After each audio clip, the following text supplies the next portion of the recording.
Moi je voudrais bien savoir où est-ce qu'on trouve nos constantes de temps là, parce que j'ai un peu. Où ça, sur le deuxième...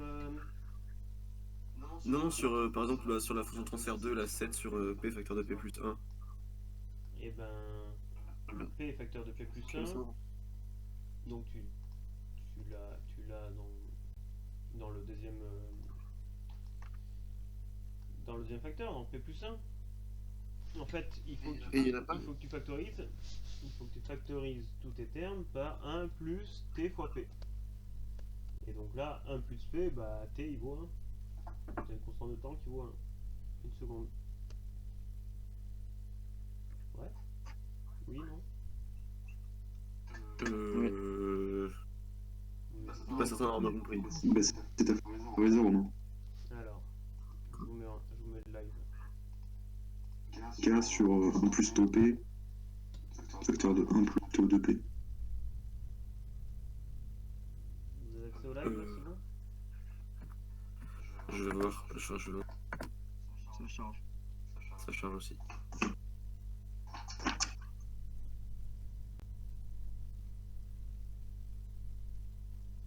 Allez, ma connexion. C'est bon ou pas? Non? Toujours pas, il y a des petits cubes bleus qui tournent pour moi. La connexion met du temps aussi. Ouais, ça marche. Ça marche? Ouais. Alors là, votre fonction de transfert, donc, c'est h de p, c'est égal à 7 sur p, facteur de 1 plus 1 fois p. Donc en fait, là, vous avez un gain, k. Là, vous avez un p en facteur, donc ça veut dire que vous avez une classe 1, donc vous avez un intégrateur au départ. Et là, vous avez un T1 qui est là. D'accord? Je vois toujours pas le live, moi. Ah, ça c'est embêtant. C'est qui? C'est Romain? Oui, oui, c'est moi. C'est Romain qui pose la question. C'est en plus. Eh ben, Je suis coupé de mes navigateurs. coupe et rallume peut-être. Je crois que des fois ça marche. Je ferme un peu des onglets, tout ça. Les autres, pas de problème, vous avez vu tout ça en direct ou... Non, moi je l'ai pas eu non plus. Ah si, je me vois. Ah oui, oui. Ah, c'est bon, je vois là, c'est bon, ça s'affiche. Donc là après, si une fois que vous avez ça, il suffit de venir placer votre T1 donc ici en fait. Donc le 1 sur T1 il est là. D'accord, allez, on place à 1, du coup. Voilà. Et puis comme vous avez un intégrateur, vous placez votre K, 10, 9, 8, 7 là, ici, K. Et ça va vous permettre de dire que au début, votre première asymptote, elle va couper l'axe des 0 décibels pour oméga égale K. Si vous écrivez l'équation, c'est assez facile. Donc ça veut dire que, toc, donc là, si je me déplace, votre première asymptote, elle est là. Et vous avez, toc, la première asymptote qui est comme ça. D'accord? Ça, c'est lié au... C'est ce facteur-là. Okay. Donc si on reste ici, ça veut dire que vous êtes à moins 90 degrés. Donc ici, jusque là. Et après, vous allez tracer votre premier ordre qui est ici. Et celui-ci. De pente moins 20 log, du coup. Alors, bah, vous êtes déjà à moins 20. En fait, vous êtes déjà à moins 20 ici. Donc ça va se rajouter. Ah, du coup, c'est les moins 40 cette Donc là, fois-ci. vous allez passer à moins 40. Parce qu'au final, quand oméga tend vers l'infini, vous avez un second ordre. Enfin, votre fonction de transfert, c'est un second ordre. Donc quand oméga tend vers l'infini, vous devez avoir un déphasage de moins 180 degrés. Ok. Forcément. Donc en gros, vous avez, hop, ici. Et si on repasse ici, à partir de là, tac, tac, vous devez, donc si vous avancez d'une décade, devez perdre 40 décibels. Donc là, vous êtes à peu près allé, on va dire, à 17.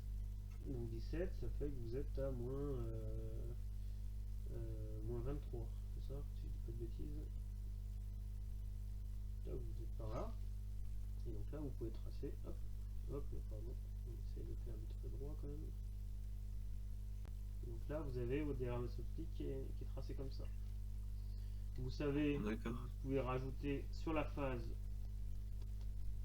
ici vous serez à moins 135, à oméga égale 1 sur T1. Donc là vous allez passer par là. Et après, il faut placer des points. Alors sur le diagramme de gain, vous n'avez pas trop à réfléchir, vous collez.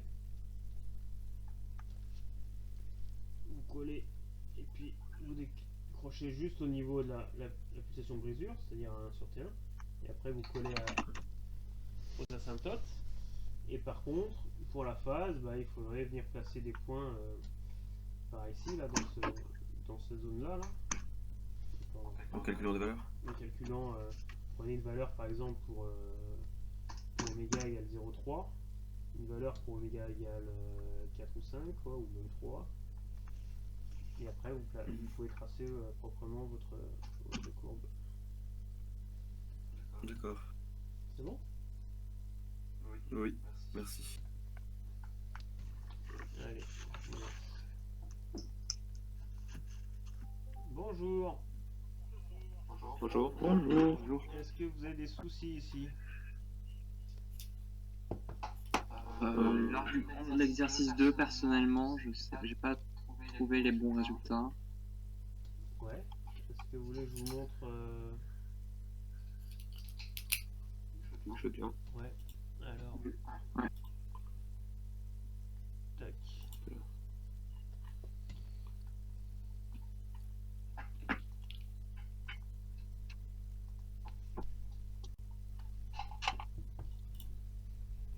Voilà, j'ai mis le direct. Vous me dites si c'est bon, si vous avez accès. C'est bon. C'est bon. Pour moi en tout cas. Ok, donc vous avez une fonction de transfert. Si on essaie de la mettre.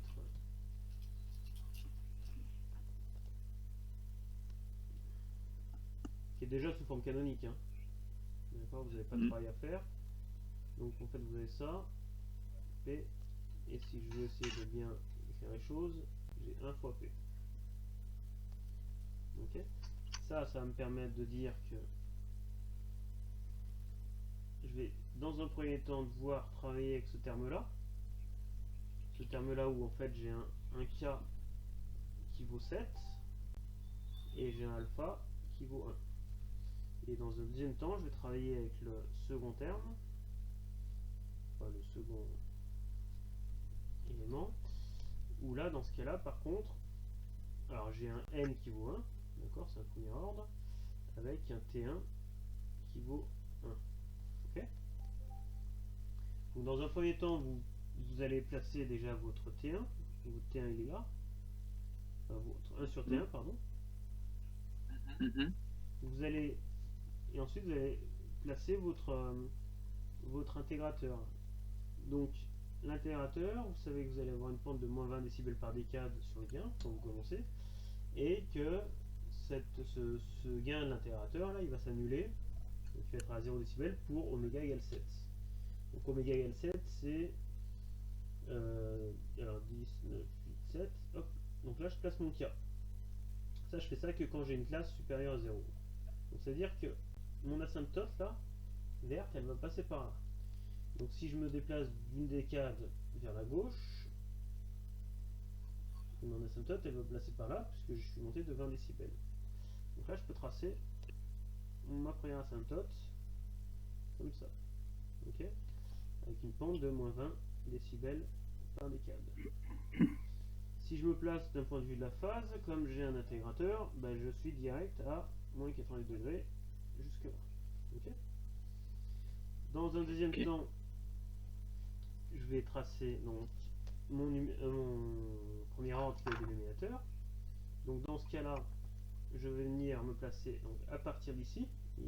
L'asymptote va démarrer là, puisque à partir de là que ce tableau-là va être non négligeable. Et donc je me déplace d'une décade, donc jusqu'à oméga égale 10, et je descends de 40 décibels. Donc 40 décibels, ça va faire disons du moins 23, si je dis pas de bêtises, grosso modo. Hein.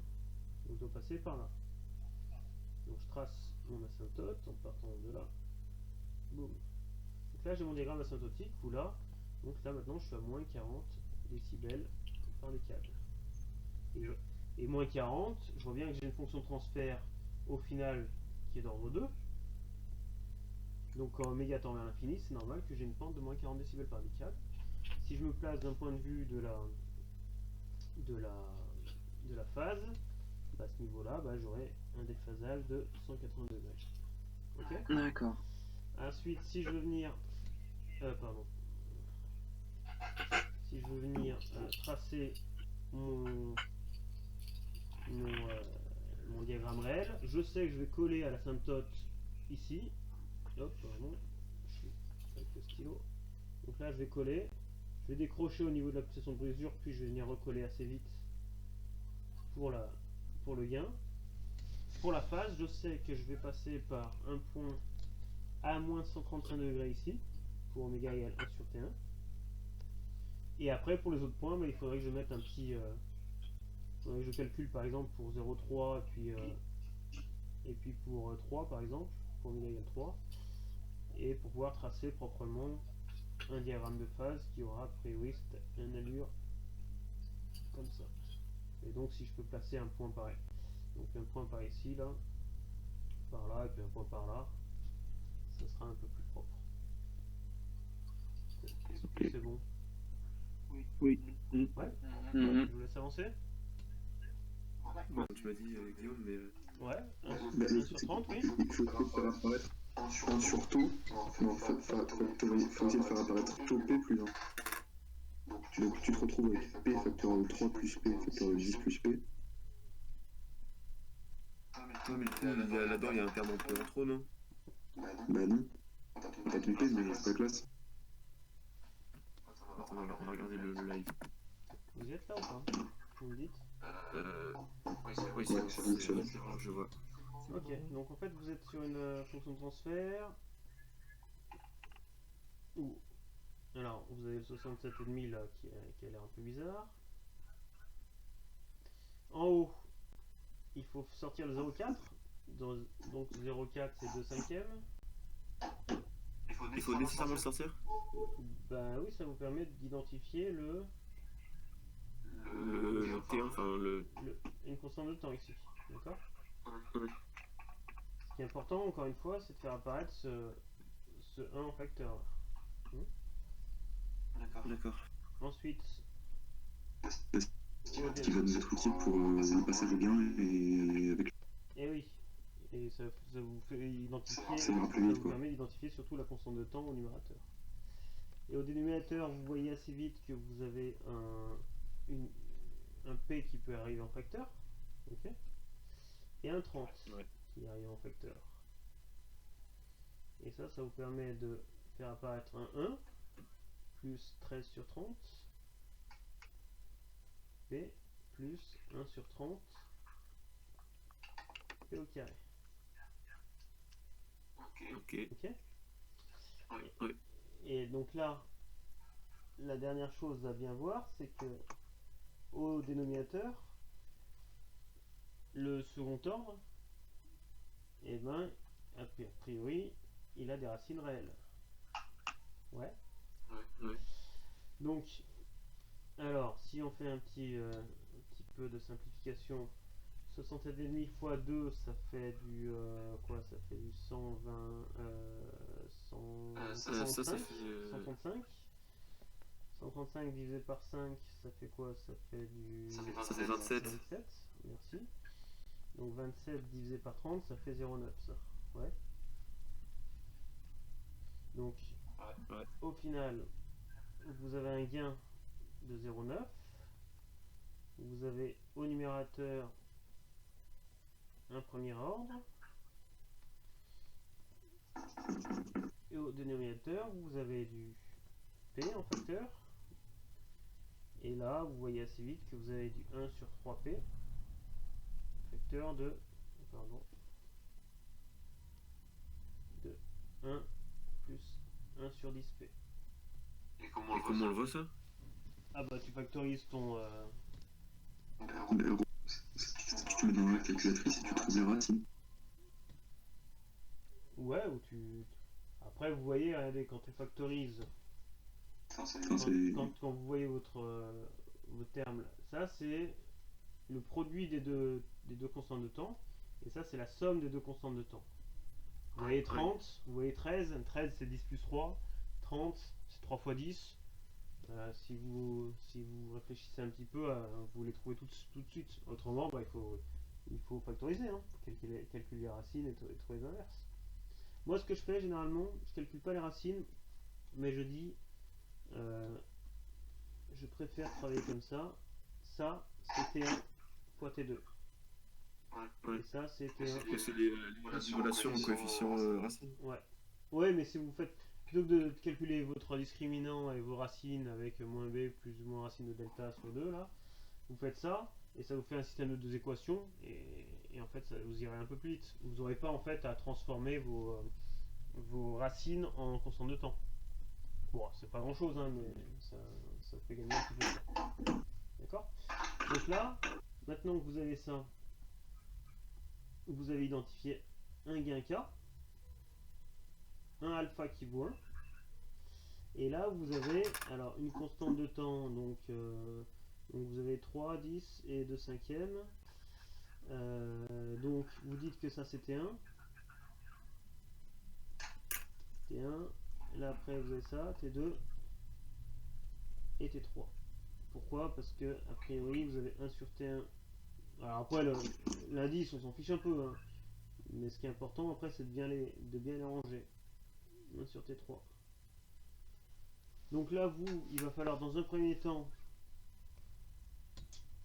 tracer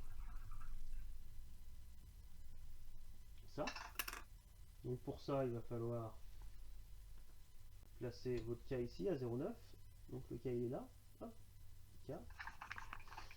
Après vous allez travailler sur ce terme là, puisque vous avez d'abord ça. Donc 2 cinquièmes, ça démarre donc à 1 sur 2, donc à 0,4. Donc 0,2, 3, 0,4. Donc là c'est 1 sur T1. Après vous travaillez sur celui d'après, donc sur celui-là. Donc là vous placez encore une fois donc à 3. 1, 2, 3. Donc là c'est 1 sur T2. Et vous placez ensuite le dernier. 10 du coup. De couleur, donc c'est celui-ci. Et donc là, tac, à 10, donc là c'est le 1 sur T3. Et donc là maintenant vous n'avez plus besoin de faire de calcul, vous déroulez. D'accord. C'est bon? Je pense que c'est bon, merci. Ok. Allez, continue bien.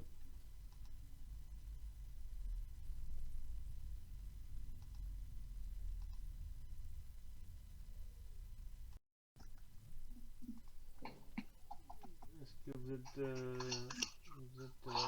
connecté, c'est bon?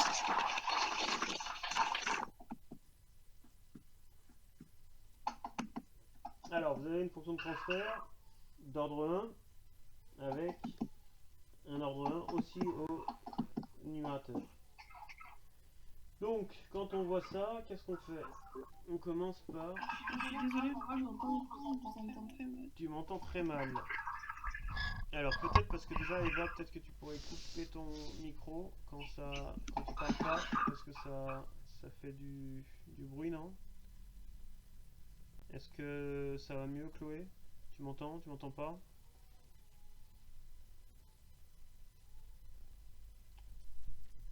Bon, je démarre? Tu dis... Du coup, j'espère que ça va mieux, du coup j'ai coupé. Ouais, ouais. Enfin, moi, j'ai pas les bruits de fond déjà. Alors, je sais pas si ça a un impact sur le retour pour Chloé. Alors, si on démarre, on commence par mettre va remettre la fonction de transfert sous le bon ordre.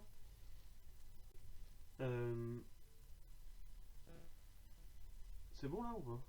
Je me rends pas compte là. Donc H2P, je vais mettre le 2 en facteur. Et après j'ai donc du 1 plus 0,05 sur 2 P. Tac. Et au dénominateur, j'ai déjà du 1. Oh pardon. Du 1 plus 0,1 P.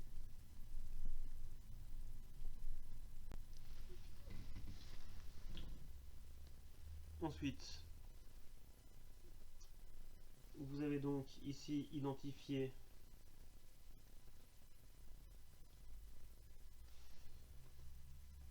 votre cas. Vous avez alpha qui vaut 0. Vous avez ici, donc attendez, ici vous avez un T1 qui vaut 0,1, c'est-à-dire 1 sur T1 qui vaut 10. Et si je finis, ici vous avez un T2 qui vaut, qu'est-ce que je dis, 0,025. Donc 1 sur T2 qui vaut 40 si je dis pas de bêtises. Vous me suivez là? Oui, c'est ok pour moi. Ok. Ouais, le T1 par contre il faut quand même mettre 10. Ok. Donc ensuite vous placez dans un premier temps vos pulsations de brisure, c'est-à-dire l'inverse de vos constantes de temps, de vos constantes de temps, oui. Donc là j'ai le 1 sur T1. Et là, donc il y a 40, j'ai le 1 sur T2. 10, 20, 30, 40. Ok.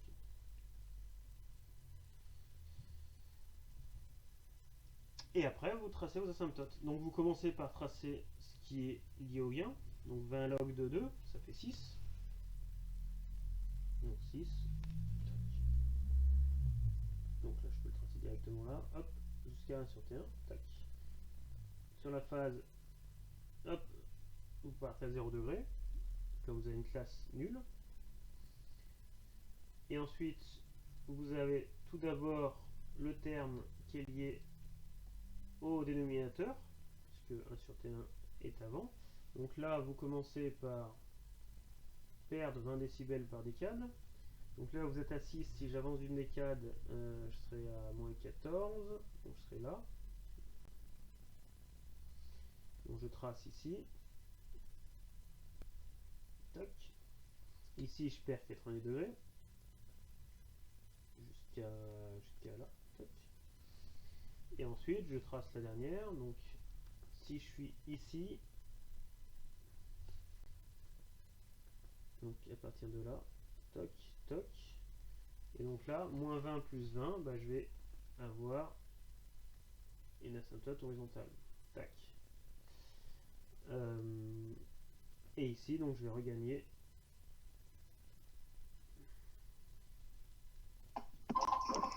Pourquoi l'asymptote elle est... Pourquoi la asymptote est horizontale? Parce que quand on l'a au numérateur, normalement c'est pas horizontal. Alors ça coupe un peu quand tu parles. Au numérateur, vous regagnez 20 vous faites plus 20 décibels par décade. D'accord? Mais comme ici, vous étiez déjà avec une pente de moins 20 décibels par décade, moins 20 plus 20, vous arrivez à 0. Ou alors il faut écrire, si vous avez des soucis, vous écrivez votre gain. Hein. Vous écrivez que le gain en décibels, ça fait 20 log de 2 plus 20 log de racine carrée de 1 plus donc 1 sur 40 oméga, oméga le tout au carré moins 20 log de 1 plus oméga sur 10, le tout au carré. D'accord? Et quand oméga tend vers l'infini, le gain en décibels, il va tendre vers 20 log de 2 plus 20 log de 1 sur 40 plus 20 log de oméga moins 20 log de 1 sur 10 moins 20 log de oméga. D'accord? Donc les logs de oméga, les 20 log de oméga, si vous voulez, ils se simplifient. Et à la fin, vous avez une asymptote qui tend vers une constante. Enfin, vous avez une asymptote qui est une constante. Donc 20 log de 2, en fait, vous avez du 20 log de 20 sur 40. 2 fois 10 sur 40, donc 20 log de 20 sur 40. Donc ça fait 20 log de 1,5. Donc ça fait moins 6. Monsieur, Moins 6 pour décibels. Ouais. Oui. le 20 log de 1 sur 40 et le moins 20 log de 1 sur 10, faut pas les mettre au carré. Pardon. Non, parce qu'il y a la racine carrée en fait. Ce que je fais, regarde. Quand oméga tend vers l'infini, je simplifie. Ici, je vous le fais en bleu. Là, je simplifie le 1. Il devient négligeable. Oui, c'est bon, j'ai vu. D'accord. Et donc, après, la racine se simplifie avec le carré. C'est bon? Oui, c'est bon. Et est-ce que vous allez donner une correction à la fin pour tous les trucs ou Ouais, alors, la donner en direct, peut-être pas, mais je pense l'avoir déjà mis sur le site, mais je me trompe peut-être. Je vais vérifier. Il me semblait que je les avais déjà mis sur le... Ah mais non, je les ai peut-être pas... Enfin, je sais plus. C'est pas encore sur le site? Bah là, elles y seront dans 5 minutes, quoi. Ok, est-ce qu'il y a des questions encore?